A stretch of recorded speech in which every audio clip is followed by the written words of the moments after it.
매일 성경 묵상을 돕는 해설 가이드입니다. 안녕하세요. 묵상 코치입니다. 함께 읽고 나눌 말씀은 요한복음 5장 1절에서 15절까지 말씀입니다. 오늘 말씀은 다시 장소가 예루살렘으로 바뀝니다. 명절을 맞아 예수님과 제자들이 예루살렘으로 내려왔습니다. 내용은 등장인물과의 대화를 통해 셋으로 구분할 수 있습니다. 1절에서 5절은 사건 전체의 배경 상황이고 6절에서 9절은 38년 동안 병을 앓은 자를 치유하는 과정을 소개합니다. 10절에서 15절은 치유 과정 이후의 사람들의 반응을 다루고 있습니다. 1절에서 5절은 배경입니다. 예수님께서 행하신 표적 사건이 일어난 때는 유대인들의 명절이며 장소는 예루살렘 양문 곁에 있는 베데스다 못 주변이었습니다. 유대인의 명절은 유월절, 초막절, 칠칠절, 불임절, 나팔절이 있습니다. 유대인의 명절 가운데 유월절, 초막절, 칠칠절에 모든 유대인들은 1년에 한 번 예루살렘 성전에 예배하러 왔습니다. 하지만 본문의 명절은 어느 명절인지는 분명하진 않습니다. 예루살렘 북동쪽에 있었던 것으로 추정되는 양의 문은 양들을 성전에 바치기 전에 깨끗하게 씻기 위하여 사용했습니다. 양의 문 곁에는 벽이 없이 기둥만 있는 행랑 5채가 있었습니다. 병자들은 그 안에서 비나 이슬을 피해 머물 수 있었습니다. 베데스다 못 주변에 등장하는 인물은 병자들입니다. 그들은 시각장애인, 다리 저는 사람, 혈기 마른 사람들로 행랑 안에 누워 있었습니다. 하지만 이들은 이 표적 이야기 속에 조연에 불과합니다. 인간의 일상생활 속에서 병든 사람은 언제나 우리 주변에 쉽게 볼 수 있습니다. 그리고 5절에 이 사건의 핵심 등장인물 가운데 한 사람인 38년 된 병자가 소개됩니다. 이 병자는 베데스다 못 옆에서 민간 속설에 의지하여 그곳에 물이 움직일 때를 기다리고 있었습니다. 저자는 38년 된 병자라고 설명한 것으로 이 병이 불치의 고질적인 병을 암시합니다. 6절에서 9절은 이제 38년 된 병자의 치유입니다. 예수님이 병자에게 다가와 낫고 싶은지 묻는 것으로 시작합니다.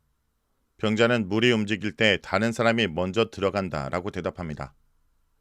예수님은 그 사람에게 자리를 들고 걸어가라고 말하자 그 사람이 나아서 자리를 들고 걸어갔습니다. 짧은 묘사인데 각 가정에는 흥미로운 관찰거리가 있습니다.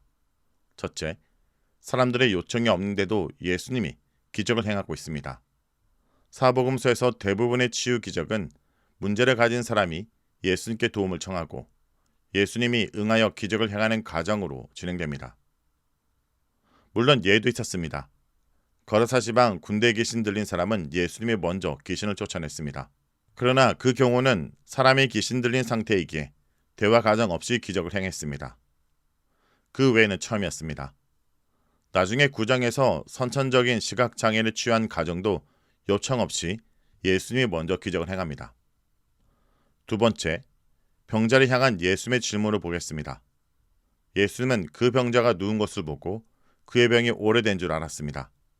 자리를 깔고 누운 것을 보면 몸을 움직이기 어려운 병인 듯합니다. 그런데 예수님의 질문이 이상합니다. 보통 무슨 병인지, 이름이나 상태가 어떤지를 물었을 것 같은데 내가 낫고자 하냐? 라는 질문을 합니다. 오랜 병에서 낫고 싶어서 전설을 의지해 물이 움직이면 들어가려는 신랄 같은 소망으로 물 주위에 누워있는 것이 분명하기에 예수님의 질문은 불필요 보입니다. 그런데 예수님은 왜 이 질문을 했을까요?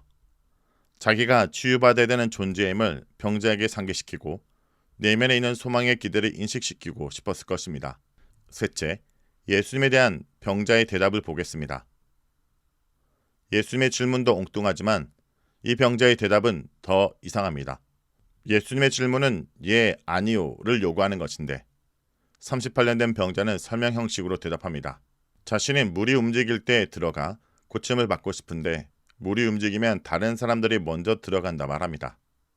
서로 대화하고 있는 것이 맞나 싶을 정도입니다. 병자의 대답은 몇 가지 요소를 담고 있습니다. 그의 소망입니다. 그는 정말 낫고 싶어 합니다. 치유 방법입니다. 그는 움직일 때마다 들어가는 방법, 전설의 모든 기대를 걸고 있습니다. 이것이 경쟁의 현실입니다. 그가 있는 베데스다는 자비의 집이란 뜻입니다. 평상시 병자들은 서로의 아픔을 묻고 함께 했을지 모릅니다. 그러나 물이 움직이면 그곳은 선착순이 지배하는 경쟁의 장, 곧 자비의 집이 무자비한 전쟁터로 변합니다. 원망과 미움입니다. 38년 된 병자의 표현 속에는 두 가지 주절, 곧 물이 움직일 때 자신의 못에 넣어줄 사람이 없다는 것과 다른 사람이 먼저 들어간다는 것이 모두 다른 사람에 대한 내용입니다. 마치 자기가 고침을 못 받는 것이 다른 사람 때문이라고 불평하는 듯 들립니다. 그런데 사실 그 못 주변에 있던 병자들 역시 자기 몸 하나 건사할 수 없는 자들이 많습니다. 3절에는 시각장애인들과 다리 저는 자와 혈기 마른 자, 곧 중풍처럼 마비된 자들이 그곳에 있다는데 그들도 물이 움직이면 바로 못에 들어가기 어려운 사람들입니다. 그럼에도 불구하고 이 병자의 대답에는 원망이 가득합니다. 자신의 모든 기대는 못에 물이고 자기 문제의 핵심은 자기를 돌보지 않고 자기보다 먼저 움직이는 자들 때문이라고 하소연합니다. 넷째, 예수님의 치유 장면을 보겠습니다. 예수님이 병자에게 자리를 들고 가라고 말하자 병자는 일어나 자리를 들고 갔습니다. 예수님은 병자의 기대처럼 물을 움직이게 하고 그를 물에 넣는 방법으로 치유하지 않으십니다. 단지 말씀으로 고치십니다. 마치 아버지 하나님이 말씀으로 세상을 창조하시듯 아들 하나님이 말씀으로 치유하신 것입니다. 예수님은 생명과 치유의 물 그 자체이기 때문입니다. 앞서 보았듯이 이 사건은 병자가 치유를 요청하지 않았습니다. 병자는 자기에게 다가와 치유한 이가 누군지도 모릅니다. 그가 자리를 들고 간 것은 믿음으로 일어난 것이 아닙니다. 단지 예수님이 말하자 몸이 움직여지고 그래서 일어나 자리를 들고 간 것뿐입니다. 그렇다면 예수님은 믿음도 없이 이 병자를 왜 치유했을까요? 본문은 그 이유를 언급하지 않습니다. 아마도 이 사람을 긍휼히 여겼기 때문일 것입니다. 10절에서 15절은 치유 이후 사람들의 반응입니다.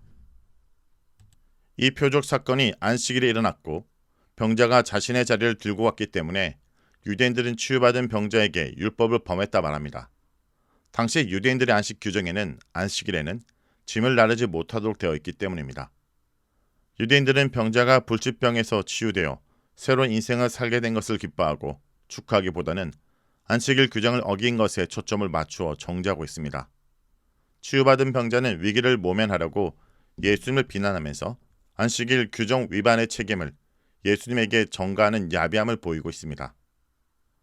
유대인들이 치유받은 병자에게 그를 치유해준 사람이 누군지 묻습니다. 안식일 규정을 위반한 범법자를 찾아내려는 것입니다. 38년 된 병자는 예수님의 말씀 한마디로 치유받은 기적을 체험했지만 정작 자신을 고쳐준 사람이 누구인지는 전혀 알지 못했습니다. 구원의 은혜를 체험했지만 정작 구원을 베풀어 주신 예수님에 대해서 모르고 있는 현대인의 모습과도 유사합니다. 예수님께서 성전에서 38년 된 병자를 다시 만난 것은 또 다른 예수님의 능력처럼 보입니다. 유대인의 명절에 성전에 많은 사람이 모여들었는데 그 많은 사람들 가운데 예수님께서는 38년 된 병자를 말씀의 기적으로 치유해 준 사람을 다시 만났다라는 것은 그렇게 쉬운 것이 아닐 것입니다. 예수님의 경고는 육적 치유가 영적 치유를 보장하지 않는다는 사실을 경고하고 있는 것으로 보입니다. 그러므로 예수님은 육체의 치유함을 받은 이 사람이 영적 형벌을 받지 않도록 미리 경고하고 있습니다. 15절에서 치유받은 병자가 자신을 안식일에 치유한 사람이 예수라고 유대인들에게 고발합니다. 이 사람은 예수님과 유대인들이 적대적인 관계에 있음을 인식한 것으로 보입니다. 유대인들이 안식일 규정을 위반한 예수님의 정체를 알기 원했기 때문입니다. 결국 이 병자는 육체의 질병은 고침받았지만 하나님의 아들이신 예수 그리스도를 믿고 영생을 얻을 길을 놓치고 있습니다. 예수님께서 원하신 것은 육체의 치유를 넘어선 전인격적인 회복이었습니다. 자리를 들고 일어나는 것보다 더 중요한 것은 다시는 과거의 어둠으로 돌아가지 않고 빛의 잔으로 걷는 삶입니다. 성도 여러분, 오늘 여러분을 짓누르고 있는 38년 된 어둠의 자리는 무엇입니까? 환경이 이래서, 세상이 불공평해서, 나를 이끌어주는 자가 없어서 라고 말하며 베데스다 연못가에서 물이 흔들리기만 기다리며 누워있지는 않습니까? 예수님은 오늘 말씀을 통해 우리에게 묻습니다. 내가 정말 낫고자 하느냐? 내가 정말 변화된 삶을 살기로 결단하느냐? 기적은 먼 곳에 있지 않습니다. 누군가 나를 도와주길 기다리는 수동적인 삶에 벗어나 나에게 찾아오신 예수님의 음성을 듣고 그 자리에서 일어날 때 기적이 시작됩니다. 여러분이 깔고 있었던 그 절망의 돗자리를 이제는 보란듯이 어깨에 메고 세상으로 걸어나가기 원합니다. 여러분의 회복은 누군가에게는 소망의 증거가 될 것입니다. 말씀을 놓고 기도하겠습니다. 주님, 소망이 없는 자리에 지쳐 쓰러진 우리의 영혼에 찾아오심을 감사드립니다. 오늘도 우리에게 내가 낫고자 하시며 물으시는 그 음성에 환경을 탓하고 사람을 원망하던 우리의 입술을 닫게 하시고 오직 주의 말씀에 반응하여 일어서는 회복을 경험케 하여 주옵소서. 우리가 깔고 앉았던 상처의 자리, 열등감의 자리, 중독과 우울의 자리를 이제는 떨치고 일어나게 하여 주옵소서. 그 자리가 변하여 주님의 영광을 손파는 간증의 도구가 되게 하여 주옵소서. 예수님의 이름으로 기도합니다. 아멘. 내가 주의 의로운 판단을 배울 때에는 정직한 마음으로 주께 감사하리이다. 내가 주의 율례들을 지키오리니 나를 아주 버리지 마옵소서. 청년이 무엇으로 그의 행실을 깨끗하게 하리.